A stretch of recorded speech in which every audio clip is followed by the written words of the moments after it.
So Borkenau then says that our modern culture can be characterized as having a different attitude toward death, a death-embracing attitude. And there have been other societies that have had a death-embracing attitude. He says that the pre-Columbian cultures of North America, of Middle America, which situate the individual and subordinate him to human sacrifice and collectivization of the soul. And also in India, you get another death-embracing culture there. And in Japan, with its cult of suicide, those are all death-embracing cultures, he says, but none of them deny the immortality of the soul or the afterlife. Only ours does. So we have a death-embracing culture now that denies the afterlife. And he says that a change, though, may be at hand, and it is possible that science at some point could break through to verifying the existence of the afterlife and the existence of the soul. He says we shouldn't rule that possibility out. And then if that happens, it might lead to the creation of a whole new culture, a whole new plateau that is analogous to the creation of the high cultures moving out of the primitive Neolithic societies in the beginning there. And so we may be on the threshold of something large and new and different. So that's the basic gist of his essay on the evolution of the cult of the dead.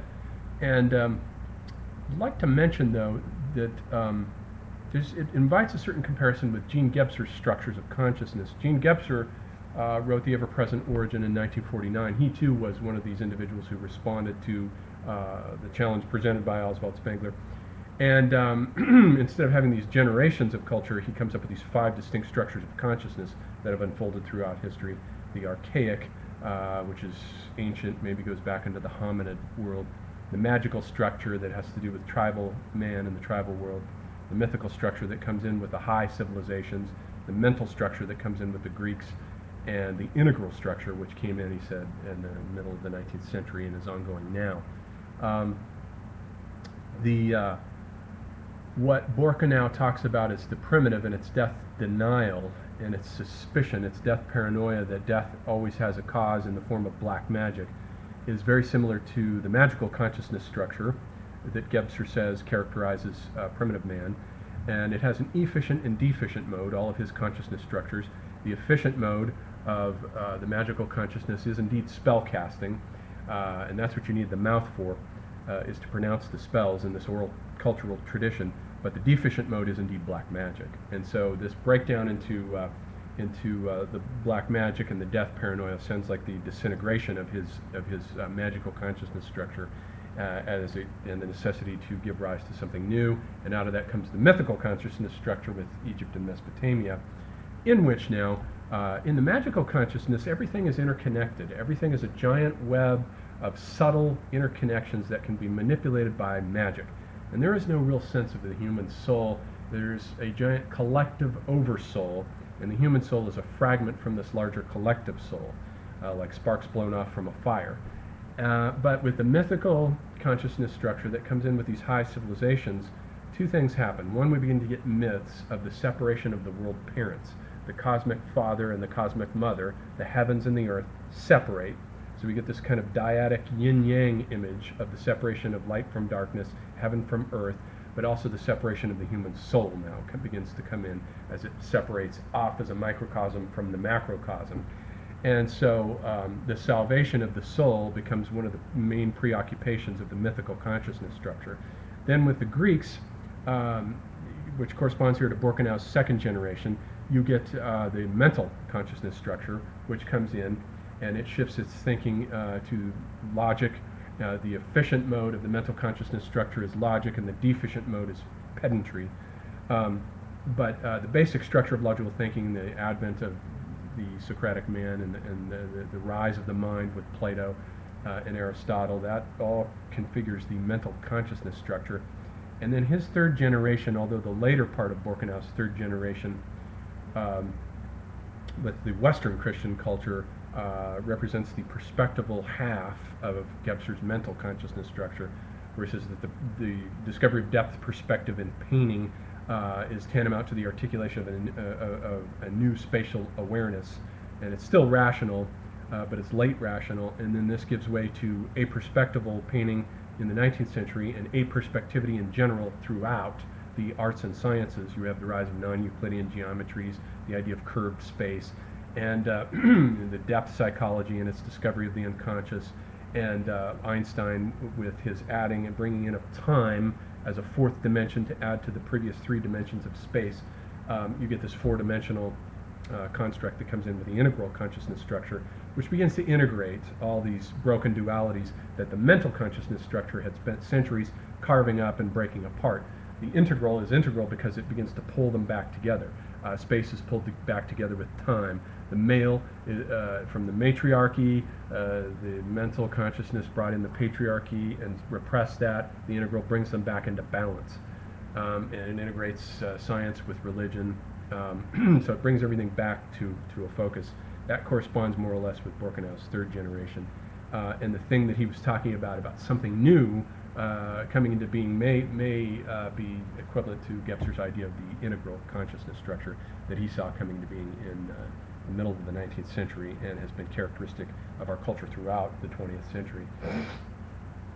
William Irwin Thompson, who's one of my favorite writers, had a little essay on the evolution of the afterlife, where he talks about the evolution of the afterlife in classical civilization. He specifically confines it to that. And he looks at the movement of three different ideas of the soul, from thumos, the Homeric thumos, to the idea of the soul, the psyche, and then from that to the rise of the ego. And he looks at that as a movement in Gebserian terms, from the magical to the mythical to the mental. And he starts out and he says that the image of Achilles in the underworld in Homer is the image basically of a fragment from the great collective soul. The thumos has to do with the breath and the pulse of the heart and the blood, and it's tied in with the emotions and anger, and it's thumotic. To be motivated thumotically is to be motivated by anger and pride. And but it's got a collective dimension to it. There's not much individuality to it. And Achilles, as he appears in the underworld, is but a fragment of himself. He's devolved back into the collective folk soul of the magical consciousness structure. And then he says that with the coming on stage of Orphism, around 600 BC, Orpheus and his quest for Eurydice, the descent down into the underworld to retrieve his soul, Eurydice, we have the dyadic idea of the mythical. Remember, with the mythical we have the discovery of the soul and the dyad of heaven and earth. Here we have the body, Orpheus representing the body, and Eurydice representing the soul, and his descent to go down and retrieve her, and he looks back and then he loses her, and so he's left without that insight, that illumination. There's a tragic aspect to it. That corresponds to Gebser's mythical consciousness structure, but it crystallizes the psyche. Orpheus and Eurydice, this is the new Greek idea of the psyche that we see articulated in Plato, with the idea of the psyche as attaining illumination through study of the intellectual forms that are supra-sensible, beyond the sensory world, and through literacy and the cultivation of the mind and the intellect, illumination can be had through the study of text and literacy and so forth. So that brings in the psyche. And then he says that if you look at the Aeneid, in the episode where Aeneas leaves Dido, who's the queen of the Carthaginians, behind and chooses not to stay with her, and she throws herself on a funeral pyre, that's the rejection of the metristic culture in favor of Rome building the empire, moving into the world of the ego and its daily concerns and responsibilities.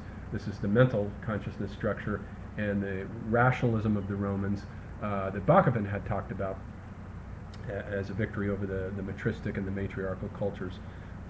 So he sees this shift between these three, the thumotic, the psyche, and the ego. And he also talks about something beyond this. He says that the ascent texts that we begin to get, starting with the book of Enoch, about with the Hebrews about 160 BC, and then the various Gnostic texts of ascent through the heavens, is tantamount to an ascent through a larger mind, the supra-mind, this Aurobendo's supramental, where there's a greater awareness that's beyond waking consciousness, dreaming consciousness, or even the darkness of deep dreamless sleep. And this supramental is visualized and pictured in this ascent. And he says that the thumos, the thumotic aspect of the soul, invites comparison with the Egyptian idea of the ka, which is the subtle body that ascends to the stars and the underworld and so forth. And then it corresponds in Vedanta to what's called the pranamaya kosha, which is the subtle body, the etheric body. And then he says that psyche corresponds to the Egyptian idea of the ba, that part of the soul that can leave the tomb, transform into a bird, and flitter about, That's the Ba, and it corresponds to the monomaya-kosha, psyche, monomaya-kosha, which is in Vedanta the mental, the intellect. So that's the monomaya-kosha, corresponds to Gebser's mental consciousness structure. And then the last one with from thumos to psyche to ego. Ego brings us out into the mental world, but also with the supra-consciousness, the great one, we have the Vijnana-maya-kosha, the sheath of instinctive wisdom that the other sheaths are rooted in, and which is supra-conscious, and it's something that's attained in the state of samadhi in yoga, where there's an attainment of a larger mind. Thompson, I have to say, differs there from Gebser, because Gebser largely regarded the Eastern religions as a regression to the magical consciousness structure. He generally presents the sort of cavern mentality of Buddhism and Hinduism as a regression to these earlier magical and mythical consciousness structures, and didn't see them as something that was equivalent to his integral consciousness structure. Although he did say that Zen Buddhism is more what he was after, with an Eastern equivalent of the integral consciousness structure that integrates spirituality with the physical world, and Satori is the state of illumination. It doesn't really map on very well with Thompson's idea of the super consciousness and the integral. Gebser wasn't too fond, for the most part, of Eastern culture. But anyway, this is the model that Thompson gives in that little paper, which I highly recommend, on the evolution of the afterlife. It's very good. And that, in a nutshell, is Borkenau and Thompson and Gebser, which I thought would be appropriate for a Halloween video.